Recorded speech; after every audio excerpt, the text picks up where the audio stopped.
नाम जप और संकीर्तन कैसे होता है, उसका क्या लाभ होता है, ये सब जानेंगे पूज्य श्री उड़िया बाबा जी के उपदेशों के द्वारा। उनसे एक व्यक्ति ने प्रश्न पूछा कि महाराज, सबके लिए सुगम और सर्वोत्तम मार्ग क्या है?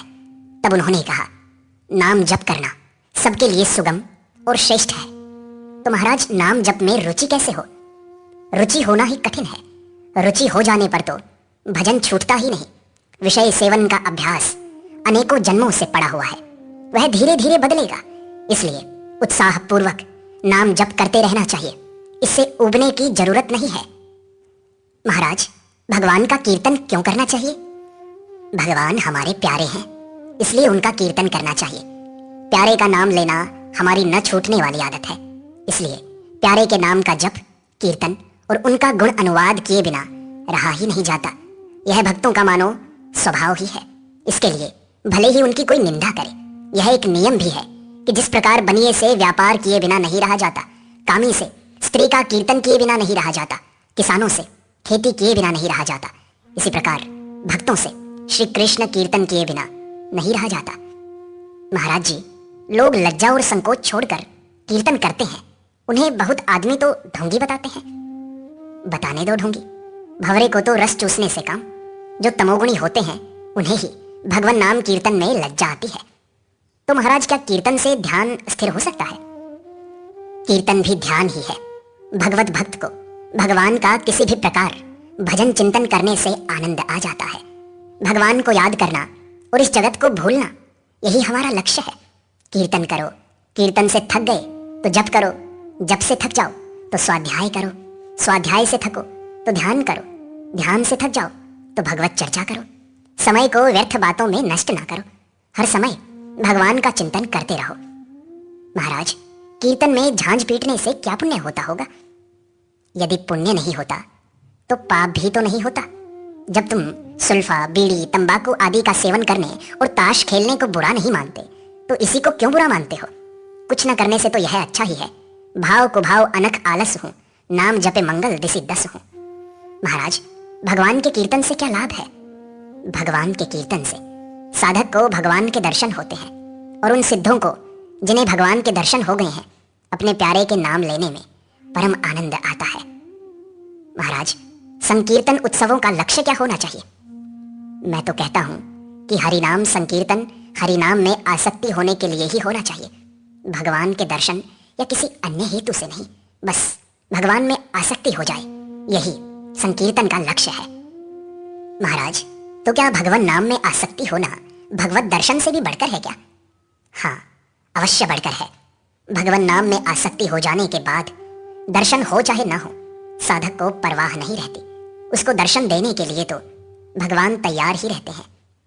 महाराज, मन तो लगता नहीं, ऐसी अवस्था में क्या केवल जिह्वा से नाम जप करते रहने से विशेष लाभ हो सकता है क्या? अवश्य लाभ होता है, क्योंकि सांसारिक काम भी बिना मन लगे करने से पूरा हो ही जाता है।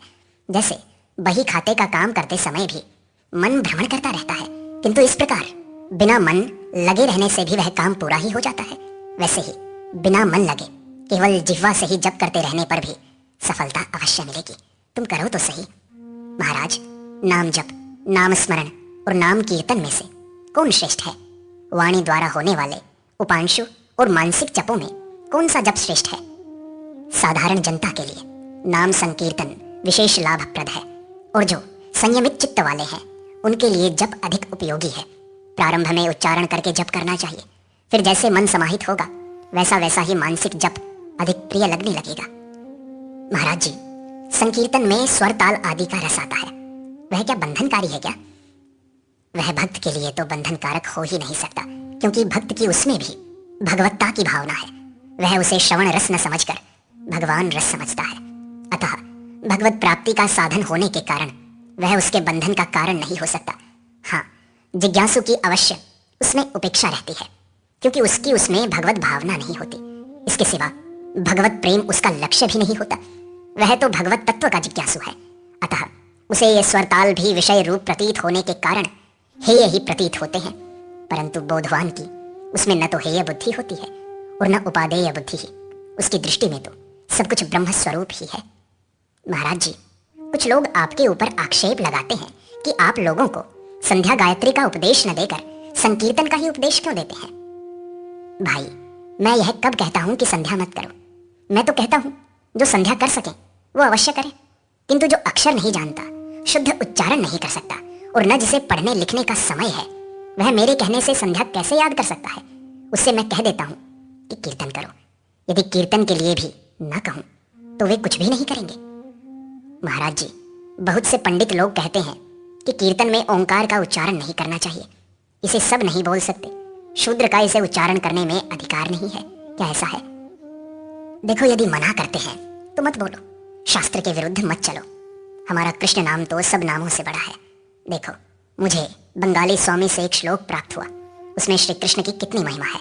श्लोक का अर्थ है, कृष्ण इस 2 वर्णों वाले नाम की जय हो। वह पाप रूपी पर्वतों के लिए वज्र, संसार रोग के आवेश को शांत करने के लिए अचूक औषध, अज्ञान रात्रि के सघन अंधकार के लिए सूर्योदय, क्रूर क्लेश रूपी वृक्षों के लिए प्रचंड ज्वाला, मालाओं से मंडित अग्नि और शांति सदन का खुला द्वार है। महाराज जी, लोग कहते हैं कि केवल जिह्वा के नाम जप करते रहने से कोई लाभ नहीं। किसी ने कहा है, कर में तो माला फिरे, जीव फिरे मुख माही, मनुआ तो चहुं दिश फिरे, यह तो सुमिरन नाही। तो महाराज जी कहते हैं, ऐसा कहने वालों की बात मत सुनो। उन्हें कह दो, अपने को तो जैसे बने वैसे भगवान के नाम का स्मरण करते रहना चाहिए। यदि मन भगवान में ही लग जाएगा तो भजन के लिए कहना ही नहीं पड़ेगा, क्योंकि उस व्यक्ति से तो फिर निरंतर भजन होगा ही। जब तक मन नहीं लगता तभी तक भजन करने के लिए व्यक्ति को कहना पड़ता है। केवल जिह्वा से भजन करते करते भी भजन में मन लगने लगता है। जो काम अधिक समय तक किया जाता है उसमें मन को लगाना ही पड़ता है, यह नियम है। महाराज, निरंतर भगवद आकार वृत्ति कैसे रह सकती है? तीव्र अभ्यास करने से वृत्ति क्षण क्षण में भगवान का चिंतन करती है। इसी को भगवद आकार वृत्ति कहते हैं। वृत्ति क्षण क्षण में बदला करती है, इसलिए विशेष प्रयत्न करने पर ही उसे भगवद आकार किया जा सकता है। तथापि भक्त लोग अपने प्रयत्न को प्रधान नहीं मानते। वे तो कहते हैं कि जो कुछ होता है वह भगवत कृपा से ही होता है। महाराज, भगवान की आज्ञा समझकर पुरुषार्थ करें और उससे जो लाभ हो उसे भगवान की कृपा से ही हुआ समझें तो क्या हर्ज है? यही तो भक्तों का सिद्धांत है। ऐसा ही तो मानना चाहिए। ऐसा मानने वालों को अभिमान नहीं होता। महाराज जी, बहुत से विद्वान लोग भगवान नाम नहीं जपते। भगवत कृपा बिना भगवान नाम नहीं लिया जाता और न उसमें प्रीति होती है। तो महाराज, क्या निराकार उपासकों के लिए भी कीर्तन उपयोगी है? देखो, जप और कीर्तन 2 वस्तुएं नहीं हैं। जो जप करता है वह कीर्तन भी कर सकता है। निराकार उपासक भगवान की सेवा तो नहीं कर सकते, किंतु जप या कीर्तन करने का उन्हें पूर्ण अधिकार है। जप एवं कीर्तन से वृत्ति भगवद आकार होती है। लक्ष्य निर्गुण अथवा सगुण, दोनों में ही जप या कीर्तन से वृत्ति तद आकार हो जाती है। इसलिए जप और कीर्तन सभी कर सकते हैं, किंतु जिज्ञासु साकार उपासक एवं निराकार उपासक इन दोनों से ही विलक्षण होता है। उसके लिए श्रवण, मनन और निधिध्यासन ही मुख्य है। कीर्तन उनके लिए गौण है। वह श्रवण, मनन और निधिध्यासन तो करता ही है, किंतु थोड़ी देर जप या कीर्तन भी करे तो उसके लिए इससे कोई हानि नहीं है। ये तो उसके लिए सहायक ही होंगे, किंतु उपासकों के लिए यही मुख्य साधन है। वर्तमान काल में तो कोई कोई ऐसे उद्दंड जिज्ञासु होते हैं जो प्रणव का जप भी नहीं करते। वे कीर्तन क्या करेंगे? ऐसों के लिए हमें कुछ नहीं कहना है। वे दुनिया की बातें तो कर सकते हैं, परंतु कीर्तन नहीं कर सकते, जप नहीं कर सकते और न ध्यान ही कर सकते हैं। महाराज, एक देवता का उपासक दूसरे देवता का नाम कीर्तन और पूजन आदि कर सकता है या नहीं? अच्छी तरह कर सकता है, परंतु कर सकता है अपने इष्ट देव में अनुराग होने के लिए, और तभी तक कर सकता है जब तक अपने इष्ट देव में पूर्ण अनुराग न हो। वैधि और गौणी भक्ति में तो सभी कुछ कर सकता है, परंतु रागात्मिका भक्ति प्राप्त होने पर सब छूट जाता है। महाराज, संकीर्तन ज्ञान प्राप्ति में कारण हो सकता है या नहीं, और हो सकता है तो किस प्रकार?